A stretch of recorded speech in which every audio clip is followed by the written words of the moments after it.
नमस्कार दोस्तों, मैं अंकुर उपाध्याय स्वागत करता हूं आप सभी का आपके अपने YouTube channel share market analysis में। दोस्तों, एक स्टॉक है यस बैंक। इस पे काफी सारे चाहे बिगिनर हो, बहुत पुराने लोग हों बाजार में, इस स्टॉक के दीवाने, ट्रेडर्स हों, इन्वेस्टर्स हों, यानी कि यहाँ पे जो है हमेशा एक्शन बड़ा रहता है।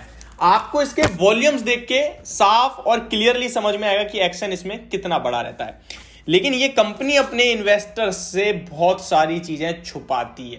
ये कंपनी आपके लिए सही नहीं है। अगर मैं शॉर्ट में बोलूं तो मैंने इस स्टॉक को लेकर पहले भी काफी वीडियोस बनाई है, जब ये एक्शन में था कि भाई हम अपना डेट कम करना चाहते हैं, उसके लिए हम कभी 8,900 करोड़ का फंड जुटाना चाहते हैं कार्लेट एडवेंट ग्रुप से, जिसकी अभी आपके लिए कहीं ना कहीं मंजूरी भी मिली है आरबीआई की तरफ से, कंडीशनल मंजूरी है।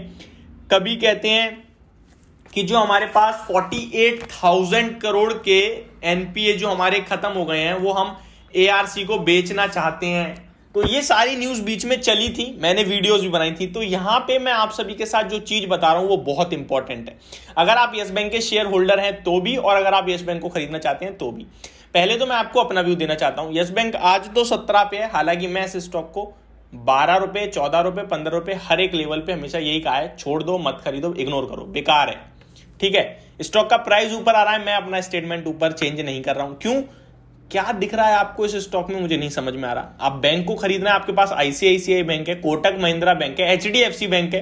क्या कम है उसमें? एडवांस ग्रोथ उसके ज्यादा, एनपीएस उसके कम, कंपनी बैंक वो बढ़िया, लोन बुक उसकी ज्यादा। फिर आप यहां पे क्यों जा रहे हो?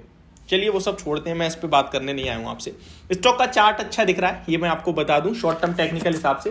लेकिन यह कंपनी ने ना अपने शेयर होल्डरों से बड़ी चीज छुपाई है, जिसका इन्हें कहीं ना कहीं बड़ा खामियाजा भुगतना पड़ेगा, अभी नहीं तो थोड़े दिनों में, क्योंकि चीज तो सामने आ चुकी है। यहां पे आपको याद होगा, कंपनी के लिए आज से 4-5 महीने पहले एक खबर चल रही थी कि कंपनी अपने 48,000 करोड़ के एनपीओ को बेचना चाहती है एआरसी को। ये एआरसी क्या होते हैं? एआरसी होती है asset reconstruction company. For example, आप देखते हैं कि बैंक वगैरह क्या करती हैं, आपको पैसा देती हैं और आप उसको लोन ईएमआई देते हो, जिसमें इंटरेस्ट भी लग जाता है। कंपनी की इनकम यही होती है, बैंक की, सॉरी।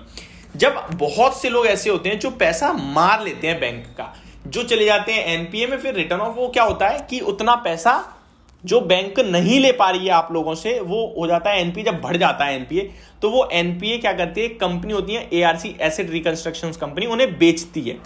अब जो पैसा कंपनी को कोई दे ही नहीं रहे, आप या मतलब जो भी, मतलब हम जैसे लोग जो होते हैं, जो पैसा नहीं देते हैं, बड़े बड़े लोग ये होते हैं ज्यादातर, तो ये पैसा नहीं देते हैं, तो ये बैंक तो ले नहीं पा रही। बैंक कुछ भी लीगली गलत नहीं बोल सकती है, क्योंकि बैंक अपने हिसाब से देती है।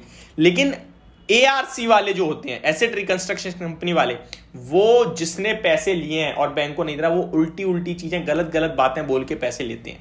ठीक है, तो यहां पे 48,000 करोड़ का जो इनका एनपीए था वो बेचने की तैयारी करी, जिसमें कंपनी, मैं आपको नाम डिस्क्लोज नहीं कर रहा हूं, मेरे को नाम अभी याद भी नहीं है, अजीब अजीब से नाम है, जेसी कुछ करके और एक और है। तो मैं आपको कह रहा हूं, मान लीजिए ए कंपनी, एआरसी जो है, वो कंपनी ए कह रही है कि हम आपको डायरेक्ट आपके 48,000 करोड़ के एनपीए के बदले आपको डायरेक्ट हम पैसा देंगे 8,300 करोड़ का। ठीक है, 8,300 करोड़ देंगे। अब आपको कि भाई 48 का केवल 8,300, जी हाँ, ऐसे ही मिलता है, क्योंकि वो पैसा मिलना नहीं है वापसी। अब ये एआरसी जो वो 8,300 करोड़ देगी, उसमें से चाहे 48,000 वापस कर रिकवर कर ले तो भाई एआरसी कंपनी का फायदा, चाहे एक भी रुपए का रिकवर ना कर पाए तो एआरसी का नुकसान। बैंक को तो 8,300 करोड़ से मतलब होना चाहिए बस। ठीक है, क्योंकि बैंक तो एक रुपए भी नहीं ले पा रही उसमें से, तो एआरसी कंपनी भी कुछ कमाएगी। अब वो रिस्क ले रही है, भाई जो नहीं दे रहे हैं उनसे पैसा लेना है, तो 8,300 रुपए देगी, वो 300 करोड़ देगी 48,000 करोड़ के एनपीए के सामने। तो ये जो डील थी, ये बैंक ने, यानी यस बैंक ने अपने शेयर होल्डर्स, सेबी, सबसे छुपाई, डिस्क्लोज ही नहीं करी कि भाई ऐसा भी हमारे पास एक ऑफर आया है। एक और ऑफर आया इनके पास जो कि 12,000 करोड़ का था।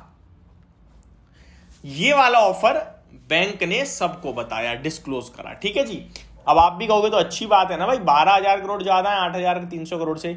लेकिन यहां जो ये 12,000 करोड़ वाली कंपनी बी है, एआरसी कंपनी जो है, ये बैंक को बहुत तरीके के झोल में डाल रही थी। फॉर एग्जाम्पल, कंपनी कह रही है हम 12,000 करोड़ आपको देंगे नहीं, हम आपको देंगे 1500 करोड़, केवल 1500 करोड़, ठीक है। उसके बाद हम जैसे जैसे रिकवर करते जाएंगे पैसा आपको देते जाएंगे, और इसके लिए जो हमारी कंपनी काम करेगी, हमारे मैनेजमेंट काम करेगा, उसको आपको 1.5% की ब्याज देनी पड़ेगी पर एनम की। तो ये अलग पंगा पड़ रहा है भाई यस बैंक को। यस बैंक तब भी खुश है, यानी कहने वाली बात यह है कि यहां बैंक केवल 1500 करोड़ रुपए ले रही है और जैसे जैसे रिकवर होगा पैसा मिलेगा। ये वाला ऑप्शन बैंक ने चुना, जिसमें जो दूसरा था वो वन साइडेड 8300 करोड़ मिल रहे थे और इससे मुक्त हो जाते, कोई ब्याज नहीं देना, कोई कुछ नहीं करना, टेंशन फ्री, और उनके पास पैसा आता, वो अपनी बैंक को आगे बढ़ाते, कर्ज निपटाते, जो करना है करते। बट बैंक ने दूसरा वाला ऑप्शन चुना, जिससे उन पे पैसा भी नहीं आ रहा है, ब्याज भी देनी पड़ रही है, रिकवर होना हो वो भी नहीं पता। तो ये मेरे हिसाब से बहुत बड़ी चीज है जो यस बैंक ने अपने शेयर होल्डर से छुपाई है। और ऐसी बैंक या ऐसी कंपनीज जो अपने शेयर धारकों के साथ ही जेन्युइन नहीं है, उनसे मेरा पर्सनली रिकमेंडेशन रही, उनसे आप दूरी बना के रखें।